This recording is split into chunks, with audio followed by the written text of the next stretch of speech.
Friends, स्वागत है आपका आपके अपने YouTube channel OCC by Vipul sir में। दोस्तों, आज हम लोग पढ़ेंगे बीएससी सेकेंड ईयर के इनऑर्गेनिक केमिस्ट्री के मोस्ट इंपोर्टेंट क्वेश्चन के पार्ट नंबर 18 में 17 पार्ट तक हम लोग खत्म कर चुके हैं। आप लोगों ने देखा होगा और पसंद किया होगा और लगातार आपके कमेंट्स भी आते रहते हैं, तो मुझे पता ही चलता है कि आप लोग देख रहे हैं और काफ़ी ज़्यादा पसंद कर रहे हैं, एनर्जेटिक कमेंट्स कर रहे हैं। मज़ा आ जा रहा है बिल्कुल एकदम आपके कमेंट्स पढ़ करके, तो बिल्कुल एकदम दिल खुश हो जाता है कि वाह, क्या आप लोग मतलब कैसे स्टूडेंट्स हमको मिले हैं, मतलब मज़ेदार, बिल्कुल मज़ा आ जाता है। चलिए, आज हम लोग का जो टॉपिक है, जैसा कि हम आपसे प्रॉमिस किए थे कि हम लोग लेंथेनाइड पढ़ रहे थे और लेंथेनाइड में कुछ टॉपिक्स छूटे हुए थे, जिसको मैं कवर करवाने की कोशिश कर रहा हूं, जिसमें से 2-3 टॉपिक और छूटा हुआ है। आपका मैग्नेटिक प्रॉपर्टी एक टॉपिक उसी में से छूटा हुआ था, उसको हम इस वीडियो में कवर करेंगे।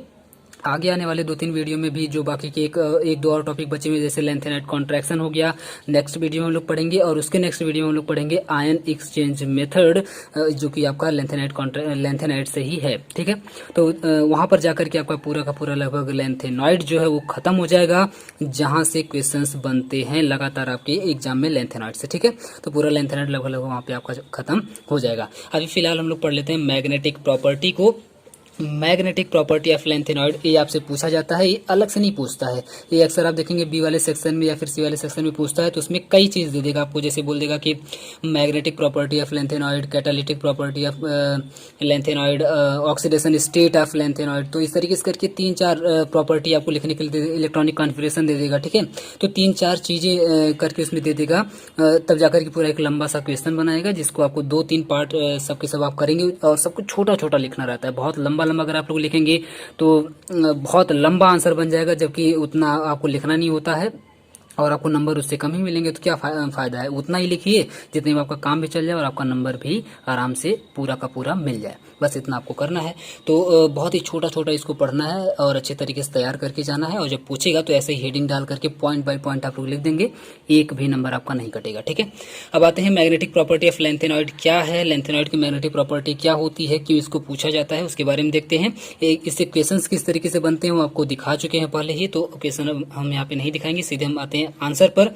तो इसमें सबसे पहला पॉइंट आप लोग लिखेंगे, ions which contains all paired electrons are diamagnetic while those containing unpaired electrons are paramagnetic। जब भी आपसे मैग्नेटिक प्रॉपर्टी पूछी जाए तो बिना सोचे विचारे एक पॉइंट तो आपका बिल्कुल फिक्स हो जाता है कि आप सबसे पहले पॉइंट में यही बता दें कि डायमैग्नेटिक क्या होता है और पैरामैग्नेटिक क्या होता है, जिस बेसिस पे आप एक्सप्लेन करने जा रहे हैं। देखिए, मैग्नेटिज्म को हम लोग कई बेसिस पे एक्सप्लेन कर सकते हैं। बोर मैग्नेटॉन भी हम आपको पढ़ाए हुए थे, इसके पहले एक वीडियो में पढ़ा चुके हैं आपको बोर मैग्नेटॉन। उसके बेसिस पर भी हम लोग चाहें तो इसको एक्सप्लेन कर सकते हैं बड़े आराम से। और भी कई चीज़ें होती हैं, कई बेसिस होते हैं जिसके बेसिस पे हम लोग यहाँ पे मैग्नेटिक प्रॉपर्टी को एक्सप्लेन करते हैं।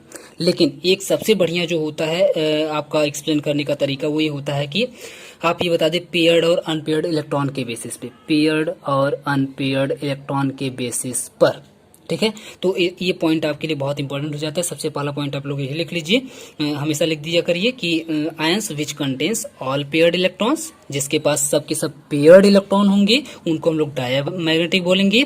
जबकि while those contains unpaired electrons, जिनके पास एक भी अनपेयर्ड इलेक्ट्रॉन होगा उसको बोलेंगे पैरामैग्नेटिक। और जैसे जैसे इलेक्ट्रॉन अनपेयर्ड होते जाएंगे, मतलब अनपेयर्ड इलेक्ट्रॉन्स की का जो नंबर है, नंबर ऑफ अनपेयर्ड इलेक्ट्रॉन्स बढ़ते जाएंगे, वैसे वैसे पैरामैग्नेटिक कैरेक्टर भी बढ़ता जाएगा। ये बात आपको याद रखनी है। तो ये पहला पॉइंट आपका यहाँ पे बिल्कुल फिक्स हो जाता है, इसको आपको लिख देना होगा। सेकेंड पॉइंट में आते हैं, इसको आप ऐसे समझ सकते हैं बिल्कुल जैसे आपको मान लीजिए भूख लगी है, खूब तेजी से अगर भूख लगी है, तो अगर आप आसपास को कहीं, अगर आपको थोड़ा सा स्मेल भी आ गई खाने की, मतलब महक आ गई, सुगंध अगर आपको आ गई आपकी नाक में हल्का सा खाने की, कहीं खाना बन रहा है बहुत अच्छा, आप बहुत तेजी से अट्रैक्ट होने लगे और खाना देख लिए तो बिल्कुल एकदम कंट्रोल नहीं होगा, बस अब हमको खाना ही है, मतलब बहुत तेजी से अट्रैक्ट होंगे। यानी कि जितनी तेज भूख लगी है आप अट्रैक्ट भी उतनी तेज होंगे खाने की तरफ। आप बात को समझ पा रहे होंगे। और भूख जितनी कम लगी है आप अट्रैक्ट भी उतना ही कम होंगे। और मान लीजिए एकदम बिल्कुल पेट फुल है, अभी अभी आप कहीं से बिल्कुल भंडारा खा के आ रहे हैं, है ना बहुत ज़्यादा आप कहीं से पार्टी करके आ रहे हैं, बिल्कुल एकदम खा पी के आ रहे हैं, तो आप बताइए क्या आप खाने की तरफ अट्रैक्ट होंगे? आपके सामने ला करके बिल्कुल एक थाली खाना रख दिया जाए तब भी आप कहेंगे नहीं, हमको नहीं खाना है, मेरा पेट बिल्कुल भरा हुआ है, मतलब आप खाने की तरफ अट्रैक्ट ही नहीं होंगे। तो उस कंडीशन को बोलेंगे हम लोग डायामैग्नेटिक, क्योंकि आप अट्रैक्ट ही नहीं हो रहे हैं, आप बिल्कुल फुल हैं, आप बिल्कुल फुल हैं, आपका पेट बिल्कुल फुल है, तो आप डायामैग्नेटिक हो जाएंगे, यानी कि आप अट्रैक्ट नहीं होंगे। जबकि जितना आपका पेट खाली होगा, थोड़ा सा खाली है मतलब एक इलेक्ट्रॉन अनपेयर्ड है, थोड़ा और खाली है मतलब 2 इलेक्ट्रॉन अनपेयर्ड है, थोड़ा और खाली है मतलब 3 इलेक्ट्रॉन अनपेयर्ड, मतलब जैसे जैसे आपकी भूख बढ़ती जा रही है यहाँ पर आप समझिए वैसे वैसे अनपेयर्ड इलेक्ट्रॉन्स की संख्या भी बढ़ती जा रही है। ठीक है, और बाकी का आप समझ ही गए होंगे, जितनी ज़्यादा भूख लगेगी उतना ज़्यादा आप अट्रैक्ट होंगे, और अगर आप अट्रैक्ट हो रहे हैं इसका मतलब आप डायामैग्नेटिक नहीं, आप पैरामैग्नेटिक हैं। तो उम्मीद करते हैं डायमैग्नेटिक और पैरामैग्नेटिक आपको अच्छे तरीके से समझ में आ गया होगा एक ट्रिक से। तो चलिए अब देख लेते हैं कि लैंथेनॉइड में कौन कौन से ऐसे एलिमेंट हैं जिनको भूख लगी हुई है और कौन कौन से ऐसे एलिमेंट हैं जिनको भूख नहीं लगी हुई है। तो आते हैं नेक्स्ट पॉइंट में, जब ही आएंगे तो ये बात आपको पता चलेगी। एमंग द लैंथेनॉइड्स, जितने भी लैंथेनॉइड्स हैं, आप जानते हैं 14 हैं टोटल, तो 14 में से जितने भी लैंथेनॉइड्स हैं सिर्फ 2 को अगर छोड़ दिया जाए, जिसमें से आपका एक है आपका लैंथेनम, वैसे 2 को नहीं, एक ही को उस तरह से हम लोग बोलेंगे, और एक और आपका होता भी है, उसको हम अलग से आपको बता देंगे। जैसे कि लैंथेनम यहाँ पे लिखा गया है La3+ में। हमेशा देखिए आप एक और चीज याद रख लीजिए कि लैंथेनॉइड्स जो होते हैं अक्सर आप देखेंगे +3 ऑक्सीडेशन स्टेट में होते हैं, यानी कि 3+ में होते हैं ऑलवेज, आप देखेंगे अक्सर, हालांकि +4 में भी होते हैं, 5 में भी होते हैं, ऐसी बात नहीं है, लेकिन 3+ में आप देखेंगे ज़्यादातर होते हैं। तो अगर हम लैंथेनम की बात करें तो आप कहेंगे सर लैंथेनम तो डी ब्लॉक का एलिमेंट है, पी ब्लॉक का है नहीं। लैंथेनम के बाद जाकर के लैंथेनॉइड स्टार्ट होते हैं, जिसमें से पहला आपका एलिमेंट आ जाता है सीरियम। ठीक है, सीरियम से स्टार्ट होता है आपका। तो आप देखेंगे यहाँ पर फिर भी हम लोग लैंथेनम के बाद क्योंकि लैंथेनॉइड शुरू होते हैं तो हम लोग लैंथेनम को भी इसी में कवर करके थोड़ा सा चल रहे हैं। तो लैंथेनॉइड जो La है इसको आप ये मत समझिएगा कि लैंथेनॉइड ही है। ठीक है, ये आप देखेंगे डी ब्लॉक का एलिमेंट है लैंथेनम। ठीक है, अब आते हैं तो लैंथेनम अगर 3+ को देखिए तो 3+ होता है और 4f में 0 इलेक्ट्रॉन, नहीं कि 4f में कोई इलेक्ट्रॉन नहीं होता है, तो जाहिर सी बात है कि ये ब्लॉक का एलिमेंट तो है ही नहीं, तो लैंथेनॉइड तो होगा ही नहीं, सीधी सी बात है। तो अगर हम लोग लैंथेनम को देख लें, लैंथेनम 3+ 4f 0 इलेक्ट्रॉन, और अगर सबसे लास्ट में आप देखें ल्यूटेशियम 3+ को अगर आप देखें और 4f में आप देखेंगे 14 इलेक्ट्रॉन होता है। ल्यूटेशियम 3+ 4f में 14 इलेक्ट्रॉन होता है, तो ये दोनों ही डायामैग्नेटिक होते हैं। एक और हम आपको दिखा देते हैं थोड़ा सा आकर के इलेक्ट्रॉनिक कॉन्फ़िगरेशन के अंदर। ये देखिए सबसे लास्ट में आपका ल्यूटेशियम है 71 पर ल्यूटेशियम, और इसका अगर आप लोग देखेंगे तो 4f में 14 इलेक्ट्रॉन है, 5d में 1 इलेक्ट्रॉन है और 6s में 2 इलेक्ट्रॉन है। तो अगर आप 3+ में इसको रखते हैं तो 3+ में 3 इलेक्ट्रॉन को निकालना पड़ेगा। जब ही आप 3 इलेक्ट्रॉन को निकालेंगे तो 2 इलेक्ट्रॉन यहाँ से निकलेगा 6s में से, और 5d में से 1 इलेक्ट्रॉन निकलेगा, यानी कि अगर इलेक्ट्रॉन निकल गया तो इसका पेट एकदम बिल्कुल फुल हो जाता है। फुल हो जाता है मतलब 4f बिल्कुल आपका भरा हुआ है, 14 इलेक्ट्रॉन है, इसका मतलब ये डायामैग्नेटिक होगा ही होगा। एक और की अगर हम लोग बात करें तो एटरबियम को अगर आप लोग देखें YB70 जिसको हम लोग बोलते हैं YB70 को अगर आप लोग देखें तो इसमें भी 4f में 14 इलेक्ट्रॉन होता है, 5d में 0 इलेक्ट्रॉन होता है और 6s में 2 इलेक्ट्रॉन होता है। तो अगर आप लोग YB को 2+ में रखते हैं, 2+ में अगर आप लोग रखते हैं यानी कि 6s में से जो 2 इलेक्ट्रॉन है इसको अगर आप लोग निकाल देते हैं तो निकालने के बाद आप देख पा रहे हैं यहाँ पे भी 0 हो जाएगा, यहाँ पे भी 0 हो जाएगा और सिर्फ बचेगा 4f में 14 इलेक्ट्रॉन। इसका मतलब YB भी पूरी तरह से फुल हो जाएगा, इसका भी पेट बिल्कुल फुल हो जाएगा, और जो ही फुल हो जाएगा आप लोग समझ गए होंगे कि ये भी आपका डायामैग्नेटिक हो जाएगा। तो आप लोग जो भी हम पॉइंट आपको बता रहे थे उस पॉइंट में आप लोग चाहें तो YB2+ को भी ऐड कर सकते हैं बड़े आराम से। ठीक है, YB2+ ल्यूटेशियम 3+ को आप लोग ये दोनों को ऐड कर लीजिए और लैंथेनम 3+। एक कन्फ्यूजन हम आपकी पहले ही और दूर कर दें, हमको पता है इसके बाद आप लोग नहीं तो क्वेश्चन करने लगेंगे। कहीं कहीं पर आप किसी बुक में देखेंगे ना तो सीरियम यहाँ पे जो आपको लिखा हुआ पहला एलिमेंट जो आपका लैंथेनॉइड का है सीरियम है लैंथेनम के बाद। तो सीरियम की अगर हम लोग बात करें तो सीरियम में आप देखेंगे कभी कभी सीरियम 3+ को लिखा रहता है ये डायामैग्नेटिक है, डायामैग्नेटिक के अंदर लिखा रहता है, यानी कि ये बिल्कुल फुल है। तो आप देखिए फुल कैसे है, फुल यहाँ पे अगर आप लोग देखेंगे तो 4f 2 इलेक्ट्रॉन, 4f में 2 इलेक्ट्रॉन है, 5d में 0 इलेक्ट्रॉन है और 6s में 2 इलेक्ट्रॉन है। तो अगर आप 3+ में इसको रखते हैं तो आप खुद सोचिए 2 इलेक्ट्रॉन तो s में से निकलेगा और बाकी का 1 इलेक्ट्रॉन निकलेगा f में से, क्योंकि सबसे पहले तो s में से ही निकलेगा फिर जाकर के ही f में से निकलेगा। तो f में से सिर्फ 1 इलेक्ट्रॉन निकलेगा तब तो जाकर के 3+ में आएगा। तब भी आप देख पा रहे हैं कि 4f में 1 इलेक्ट्रॉन तो बच जाएगा अनपेयर्ड, जब एक इलेक्ट्रॉन अनपेयर्ड बच जाएगा तो आप बताइए डायामैग्नेटिक कैसे होगा। इसका मतलब डायामैग्नेटिक नहीं होगा, वो गलत लिखा हुआ है, वहाँ पे डायामैग्नेटिक नहीं होगा। वो इस सेंस में लिखा हुआ है क्योंकि इसके पास सिर्फ और सिर्फ एक ही इलेक्ट्रॉन बचता है अनपेयर्ड, तो ये बहुत ही हल्का फुल्का शो करता है पैरामैग्नेटिक कैरेक्टर, इसी की वजह से उसको डायामैग्नेटिक ही मान लिया जाता है। इस बेसिस पे उसको लिखा गया है। तो यहाँ पर आप लोग कंफ्यूज मत होइएगा। ओरिजिनली अगर देखा जाए तो ये होता है पैरामैग्नेटिक। सीरियम की अगर हम लोग बात करें तो ये होता है पैरामैग्नेटिक, यानी कि पूरे लैंथेनॉइड में अगर देखा जाए तो सिर्फ और सिर्फ दो एलिमेंट ऐसे हैं जो डायामैग्नेटिक हैं। ये आपका एक आपका एटरबियम और एक आपका ल्यूटेशियम, जो कि हम आपको अभी दिखा चुके हैं। ठीक है, दो आपके डायामैग्नेटिक हो जाएंगे और बाकी के जो रिमेनिंग बचते हैं वो सब आप देखेंगे सब में 1 2 3 4 5 6 करके इस तरीके से आप देखेंगे वो होता है अनपेयर्ड इलेक्ट्रॉन होता है। ऊपर से अगर आप आएंगे तो 1 2 3 4 5 6 7 ऐसे गैडोलिनियम के पास अगर आप आएंगे तो देखेंगे 7 अनपेयर्ड इलेक्ट्रॉन हो जाते हैं। 7 के 7 अनपेयर्ड इलेक्ट्रॉन हो जाते हैं 3+ में। आप देख पा रहे होंगे यहाँ से अगर इसको 3 को निकाल दिया जाए तो यहाँ पर 7 अनपेयर्ड इलेक्ट्रॉन हो जाते हैं। तो जैसी बात है यहाँ पर पैरामैग्नेटिक कैरेक्टर सबसे ज़्यादा होना चाहिए, लेकिन होता नहीं है। इसको हम लोग कभी बाद में डिस्कस करेंगे। हालांकि अभी आप इतना समझिए यहाँ पे 7 अनपेयर्ड इलेक्ट्रॉन हो जाते हैं। और नीचे से भी अगर आप आएंगे तो 1 2 3 4 5 6 करते करते गैडोलिनियम के पास आने के बाद 7 अनपेयर्ड हो जाते हैं।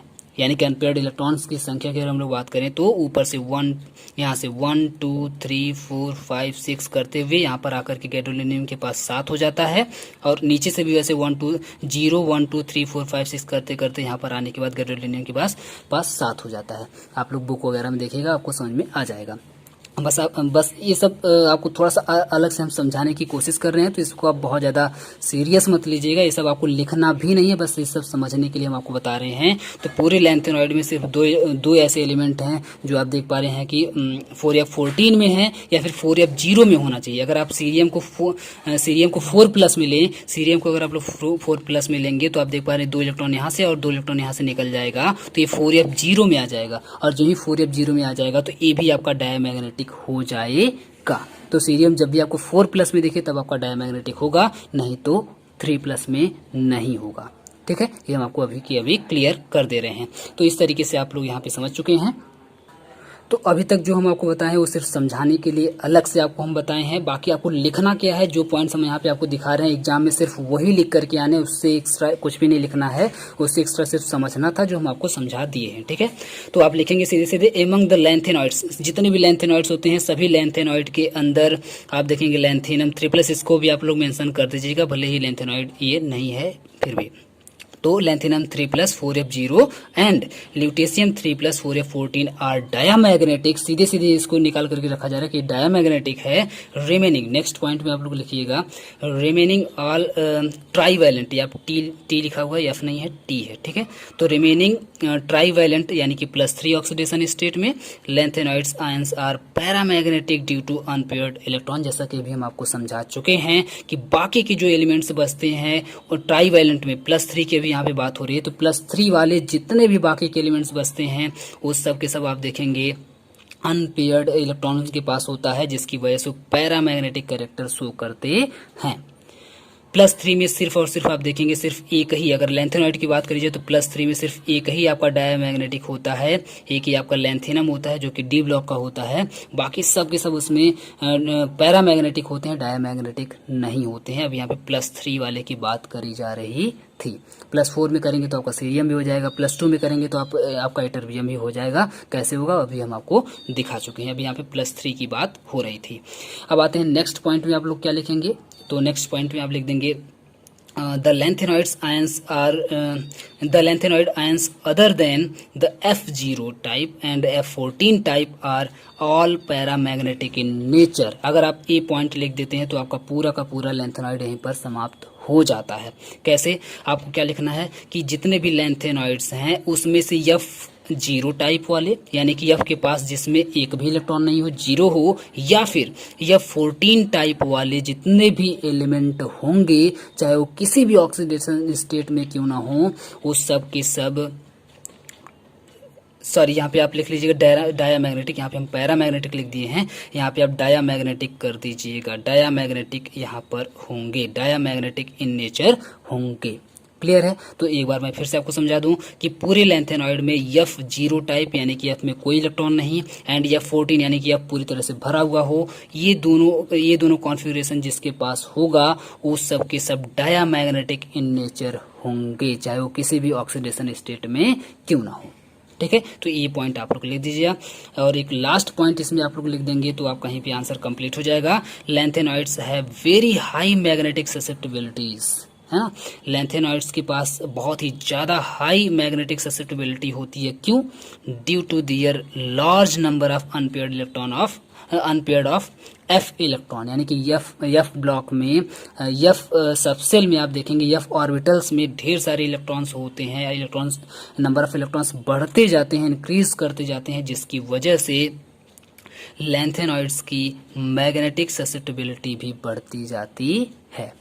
तो जैसे जैसे अनपेयर्ड इलेक्ट्रॉन एफ सबसेल में बढ़ते जाएंगे, मैग्नेटिक ससेप्टिबिलिटी भी बढ़ती जाती है लैंथेनॉइड की। ये लास्ट पॉइंट आप लोग लिख देंगे, यहीं पर आपका मैग्नेटिक प्रॉपर्टी लगभग खत्म हो जाएगा। और इतना लिख देंगे, इतना आपका बहुत ही बेहतर आंसर आपका हो जाएगा। ठीक है, तो उम्मीद करते हैं आपको अच्छे तरीके से मैग्नेटिक प्रॉपर्टी समझ में आई होगी। अच्छा लगा वीडियो तो प्लीज़ लाइक करिए, अपने सभी दोस्तों में शेयर करिए। पूरा वीडियो देखने के लिए बहुत बहुत धन्यवाद।